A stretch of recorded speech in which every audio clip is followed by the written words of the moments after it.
Bon, ben c'est parti.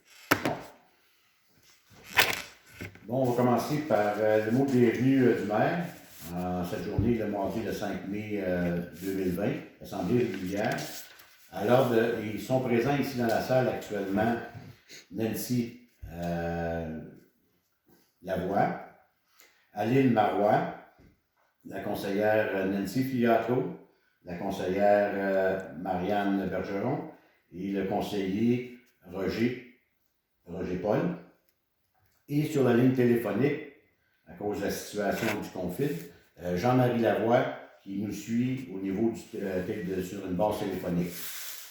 Alors, on vous souhaite le bonjour, le bonsoir. On va commencer avec la lecture et adoption de l'ordre du jour.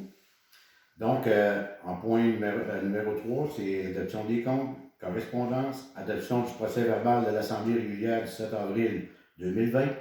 6. Réédition des comptes pour travaux de la TEC, salle de douche et bibliothèque. 7. Cancellé. 8. Rapport trimestriel du 1er janvier au 31 mars 2020. 9. Adoption du règlement 148, entre parenthèses, location de maison. 10. Achat chute à courrier pour le bureau municipal. 11. Accessibilité Internet pour tous les Canadiens. 12. Demande d'appui d'un citoyen à la SAPTAQ. Et 13. Cueillette spéciale. Et en 14. Fermeture de l'Assemblée. Donc, on va demander au Conseil quelqu'un pour adopter la lecture de l'adoption de l'ordre du jour. Qui est-ce qui appuie? Marianne. On passe au point numéro 3, l'adoption des comptes. On a des chèques salaires au montant de 3 969,04 des chèques municipaux au montant de 37 244,35 et des chèques au fonds local de 15 756,53. Qui est-ce qui propose? Nancy. Qui est-ce qui appuie? Aline. Bon. Oui. 4, correspondance. Dans la correspondance, on a reçu l'autorisation pour la délégation, pour l'autorisation de la programmation annuelle 2020-2021 pour nos lots intra et parts. Donc, ça a été autorisé. 5, adoption du procès verbal de l'Assemblée régulière du 7 avril 2020. Qui propose? Marianne. Qui est-ce qui appuie? Oui.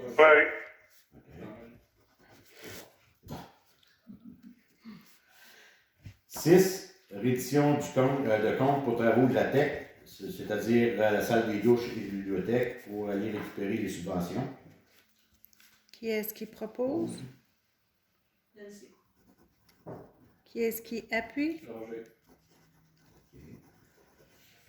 En 8, le 7 est quand c'est annulé. 8, rapport trimestriel du 1er janvier au 31 mars 2020. Je vais te demander, Sylvie, s'il y a des points spécifiques. Oui, mais dans le fond, je vais juste donner les revenus versus dépenses. Oui.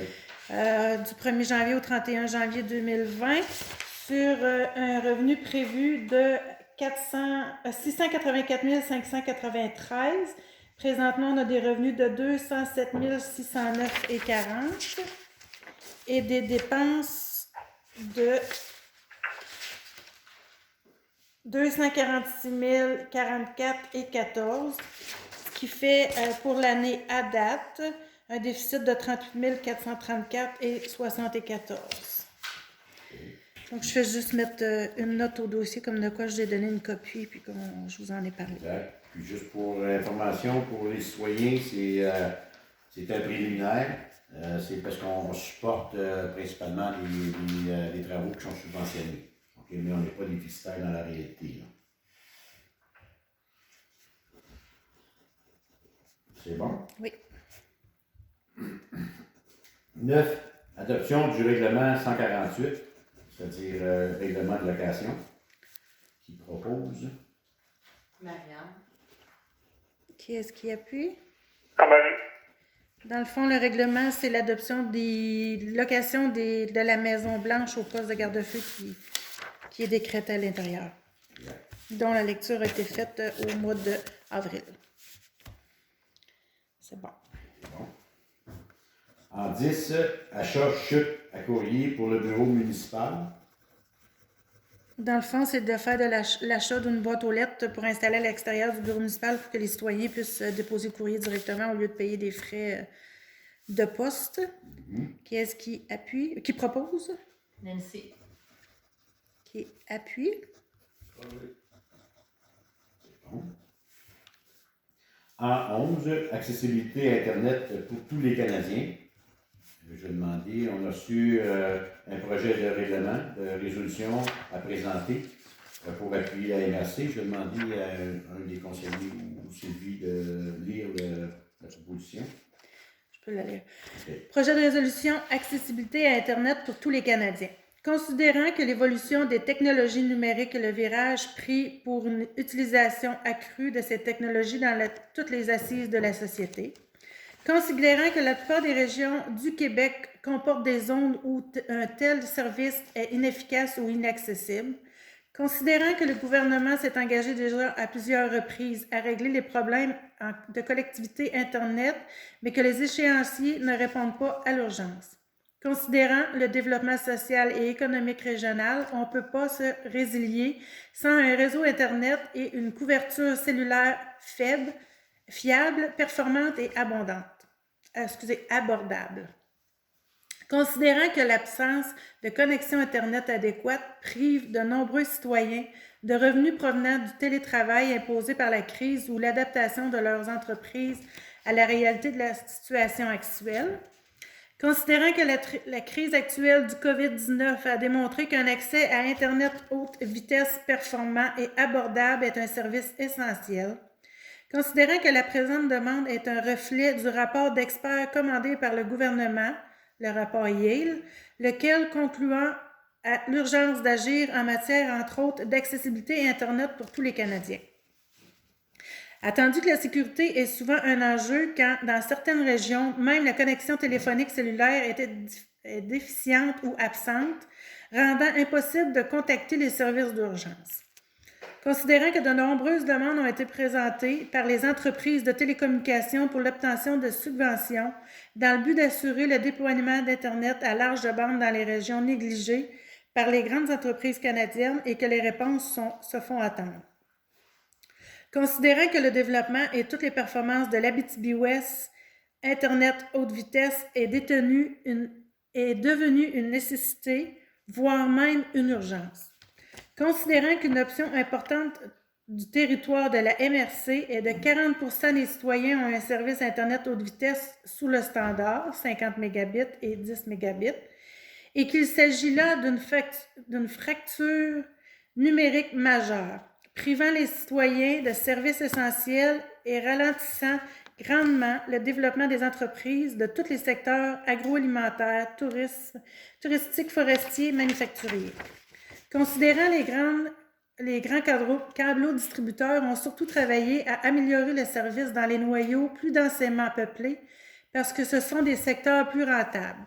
Et sachant que face à un service essentiel, il faut une intention forte de l'État. Non seulement sur le plan financier, mais aussi sur le plan de la vision requise sur la nécessité d'une couverture Internet pour 100% du territoire. Considérant un décalage important entre le Canada rural et celui des villes, entre le Québec rural et le Québec urbain, en conséquence, il est proposé et appuyé par et résolu à l'unanimité, majorité, de demander l'intervention du gouvernement fédéral pour que le CRTC déclare les services Internet haute vitesse et téléphonique cellulaire comme des services essentiels et qu'il y soit souscrit les énergies et les sommes requises très rapidement. De demander à Sébastien Lemire, le député d'Abitibi-Témiscamingue, de soutenir toute initiative visant à accélérer le déploiement du réseau d'infrastructures destiné à offrir un service Internet haute vitesse et de téléphonie cellulaire pour le territoire de l'Abitibi-Ouest et plus globalement dans les régions mal desservies. De demander au gouvernement du Québec de déclarer les services Internet haute vitesse et téléphonique cellulaire à titre de service public obligatoire et que le service se déploie à un prix comparable dans toutes les régions du Québec. C'est ce qui est la résolution. Est-ce que ça va de l'avant pour appuyer? Oui, Il oui, reste oui. quelqu'un? Qui? Roger. Roger. Qui est-ce qui appuie? Marianne. Excellent. On va passer au point 13. On relance la cueillette Oh, spéciale. oh, oh, demande d'appui. Oui. Oh, excusez-moi. Oui, vous avez raison. 12. Demande d'appui d'un citoyen à CPTAQ pour. Tu veux sur donner un petit détail? Ben, dans le fond, c'est un citoyen d'Ona Levoix, Isabelle Goulet, demande une autorisation à la CPTAQ, excusez, pour agrandir leur terrain. Ils veulent faire l'acquisition d'un autre propriétaire pour le terrain en arrière pour rendre conforme leur terrain qui est présentement de 1050 mètres carrés, puis la dimension requise est de 4000 mètres carrés pour être légal Qui. au règlement oppose, municipal. Nancy. appuyé par. Aline. Bon. Point 13, cueillette spéciale. L'idée, c'est de relancer la cueillette spéciale, comme à chaque année, il est fait ici dans la municipalité, pour les résiduels. Alors, qui propose? Marianne. Jean-Marie. Appuyé par Jean-Marie. Parfait. Alors, ceci met fin à la réunion du 5 mai 2020. Alors, à 8h05, la fermeture de l'Assemblée a lieu. En vous remerciant et bonne soirée. Qui est-ce qui propose? Ah oui, Nancy. je propose. Qui est-ce qui appuie? Nancy. Parfait.